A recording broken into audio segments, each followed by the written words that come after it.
শিয়াল ও আঙুরের গল্প বাংলা রূপকথা। এক গ্রীষ্মের দুপুরে এক শৃগাল অর্থাৎ শিয়াল ছিল খুব ক্ষুধার্ত। অনেকক্ষণ ধরে কিছু খুঁজে পাচ্ছিল না খাওয়ার জন্যে। হঠাৎ সে একটা বাগানের পাশ দিয়ে যাচ্ছিল। তখন তার চোখ পড়ল গাছের ওপরে ঝুলে থাকা এক গুচ্ছ আঙুরের দিকে। ফলগুলি ছিল টয়টম্বুর, রসালো আর দেখতে দারুণ। শিয়ালের জিভে জল এসে গেল। সে ভাবল, এই ফলগুলো যদি পেতাম, আহা কি মজা হতো। সে তখন লাফাতে লাগল।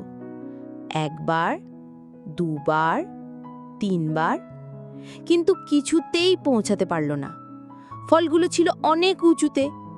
অনেক চেষ্টা করেও যখন শিয়াল ফল পেতে ব্যর্থ হল, তখন সে কিছুক্ষণ দাঁড়িয়ে রইল।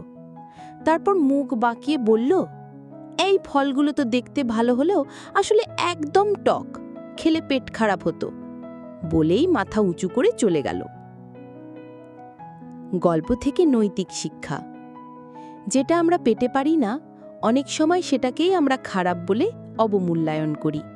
এই গল্প আমাদের শেখায় নিজেকে সৎভাবে মূল্যায়ন করতে আর অক্ষমতা বা ব্যর্থতাকে ঢাকতে মিথ্যে অজুহাত না দিতে।